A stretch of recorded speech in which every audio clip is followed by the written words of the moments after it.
And we are back. Welcome to another European week on the SO99 channel. If you are new around here, what we do on weeks like this is we do 3 separate predictions videos. So this morning will be all of my predictions for today's games. Tomorrow morning will be all of my predictions for tomorrow's games. And then Thursday morning will be my predictions for all of the Europa League and Europa Conference League games. So make sure you are subscribed to the channel so you don't miss out on any of the upcoming videos coming for you. This week is going to be another very, very busy week of European action on the channel. If you haven't done so already, please do consider dropping a like on this video as well. It is match day 3 in the Champions League. We have got 8 matches for you this evening. Let's get straight in to those predictions. And we'll start off with Group A, and we'll start off with the first of 2 early kickoffs for you this evening. And it is between Galatasaray and Bayern Munich. Now, Galatasaray, of course, were able to pull off the result at Old Trafford last time out, which has left Manchester United in a hell of a lot of bother, which we'll get to shortly. However, Bayern Munich have been more than comfortable in their opening fixtures in this group as well. I think this is going to be a very interesting game. I think it's going to be quite an open game. We all know how good Galatasaray can be at attacking, and we also know how vulnerable Bayern Munich can be defensively. However, you just got to look at that Bayern Munich attack and say there is just too much quality for Galatasaray's defence to deal with, and I'm going to go for a 3-1 win to Bayern Munich in this evening's opening fixture. But don't get me wrong, on their day, Galatasaray more than capable of pulling off a result this evening.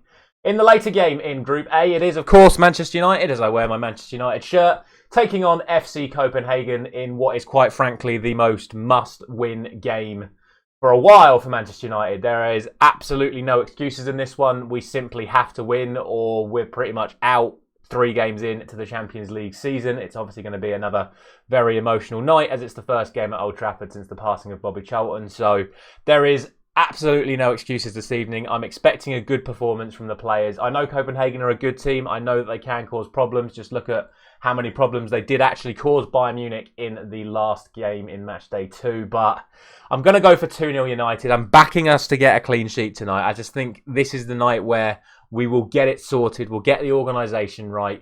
We'll have a couple of players coming back from injury, and we're going to build up some momentum before the Manchester derby at the weekend. But we'll see. I'm going for 2-0, but that is a little bit of bias on my side as well.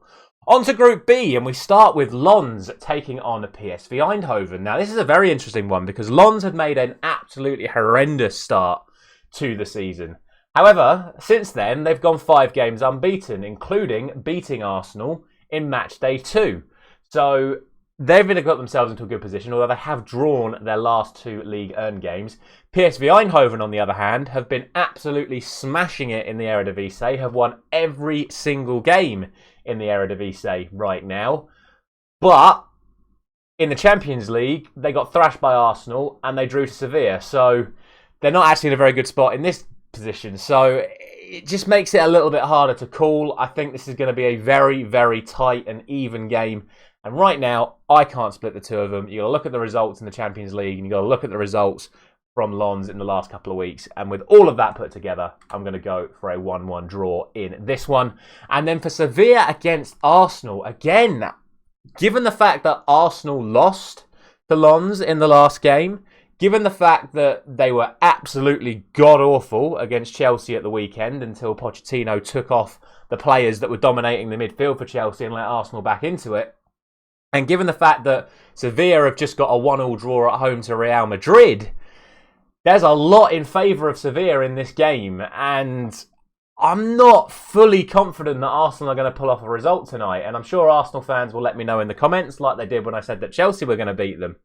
But I think this is going to be a really, really tough game for Arsenal. However, I still think they're going to edge it. I'm going to go 2-1 to Arsenal, but that is a very, very cautious 2-1 to Arsenal. I think there's a lot of fixtures tonight that people think are going to be really, really easy to call. But I'm telling you, there's going to be a fair few upsets tonight, I reckon. I think this could be one of them, but I'm going to go for Arsenal. Obviously, all the talk around which goalkeeper is going to start.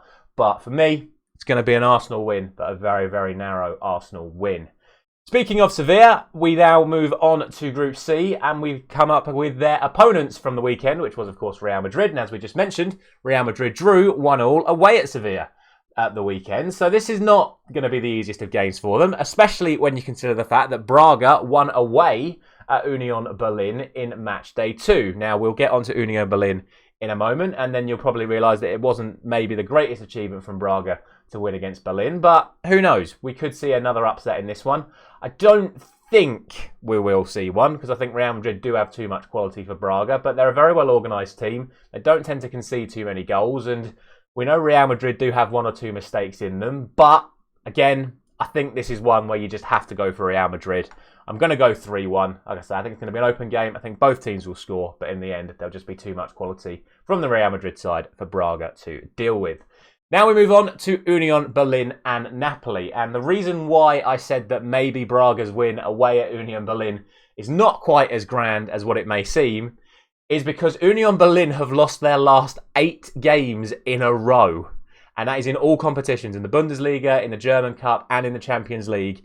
Union Berlin have lost 8 games in a row.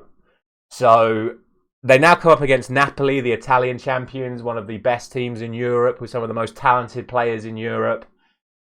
If they pull off a result tonight, I genuinely think that will be the biggest shock of the night, if Union Berlin can pull off a result here. So I'm going to go for 3-0 to Napoli. Union have been absolutely diabolical this season. Napoli should be winning this game. They should be targeting this as a game that they have to win. And I'm going to go for 3-0 to Napoli. Finally, we move on to Group D, and we start off with the other early kickoff today, which is between Inter Milan and Salzburg. Now, Inter Milan are currently top of the Serie A and are comfortably the top goal scorers in Serie A as well. They are scoring goals for fun. Salzburg are not performing as well as they normally do. They're currently sitting a fair few points behind Sturm Graz in the Austrian League at the moment, and they haven't been particularly great in this Champions League run so far. So I'm going to go for a 4-1 win to Inter Milan. And then the final game of the evening sees Benfica taking on Real Sociedad in, again, what is a very, very tough game to call. Benfica have not started this Champions League run very well. However, they are doing very well in their Portuguese league, as they always do. Real Sociedad are having a very, very good season, being very, very solid like they always are. And I also think they've got a lot of creative talent in the attacking third now, none more so than, of course, the young Japanese star Kubo, who has just been named the La Liga Player of the Month. So really, really tight one to call this. Benfica have improved defensively over the last few weeks. Sociedad have always been a very good defensive side, so I think it's just going to come down to who is able to take the chances when they come. So with all of that said, I'm not going to split them. I'm going to go for a 1-1 draw to round off today's predictions. As always, let me know all of your thoughts down in the comments for today's games. Thank you very much for watching. I'll be back tomorrow morning with all the games from Group E, F, G and H. I'll see you then.